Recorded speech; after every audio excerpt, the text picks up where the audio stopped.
Hi friends, നമുക്കിന്ന് മുതിര രസം എങ്ങനെ തയ്യാറാക്കിയെടുക്കാമെന്ന് കണ്ടാലോ. അതിനായി ഒരു കടായി അടുപ്പത്തേക്ക് വെച്ച് 1/2 കപ്പ് നല്ല കഴുകി ഉണക്കിയ മുതിര ഇട്ട് കൊടുത്ത് നല്ലതായിട്ടൊന്ന് വറുത്തെടുക്കാം.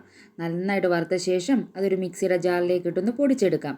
എന്നിട്ട് പൊടിച്ച പൊടിയിലേക്ക് 1 ടേബിൾ സ്പൂൺ ജീരകം, 1 ടേബിൾ സ്പൂൺ കുരുമുളക്, 1 ടേബിൾ സ്പൂൺ മല്ലി, 2 വറ്റൽമുളകും കരിവേപ്പിലയും ഇട്ട് ഒന്നുകൂടെ പൊടിച്ചിട്ട് വരാം. എന്നിട്ട് അതിലേക്ക് വെളുത്തുള്ളിയും ചെറിയുള്ളിയും കൂടെ ഇട്ട് ഒന്നുകൂടെ പൊടിച്ച് മാറ്റാം. എന്നിട്ട് രസത്തിന് ആവശ്യമായ പുളിയും 2 തക്കാളിയും കൂടെ നമുക്ക് അല്പം വെള്ളം ഒഴിച്ച് കൈകൊണ്ട് നന്നായിട്ടൊന്ന് ഞെരടിയെടുക്കാം. നന്നായിട്ടൊന്ന് ഞെരടിയ ശേഷം നമുക്ക് പുളിയുടെയും തക്കാളിയുടെയൊക്കെ വേസ്റ്റൊക്കെ ഒന്ന് കൈകൊണ്ട് അരിച്ചു മാറ്റി വെക്കാം.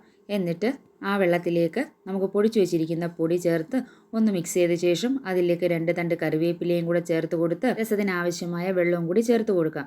എന്നിട്ട് ആവശ്യത്തിന് ഉപ്പും കൂടെ ചേർത്ത് കൊടുത്ത് നന്നായിട്ടൊന്ന് മിക്സ് ചെയ്ത് നമുക്കിതിനെ ഒന്ന് മാറ്റി വെക്കാം. എന്നിട്ട് ഒരു കടായി അടുപ്പത്തേക്ക് വെച്ച് അതിലേക്ക് എണ്ണ ഒഴിച്ച് കടുക്, ഉഴുന്ന്, കടലപ്പരിപ്പ്, വറ്റൽമുളക് എല്ലാം കൂടെ ചേർത്ത് കടുവൊക്കെ ഒന്ന് പൊട്ടിയ ശേഷം നമുക്കതിലേക്ക് കായപ്പൊടിയും കൂടെ ചേർത്ത് കൊടുക്കാം.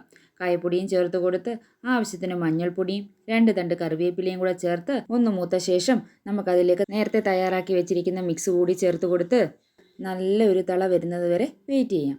തിളച്ച് കഴിഞ്ഞാൽ നമുക്കതിലേക്ക് അല്പം മല്ലിയിലയും കൂടെ തൂക്കി കൊടുത്തു കഴിഞ്ഞാൽ നമ്മുടെ മുതിര രസം ഇവിടെ തയ്യാറായി കഴിഞ്ഞിരിക്കുന്നു.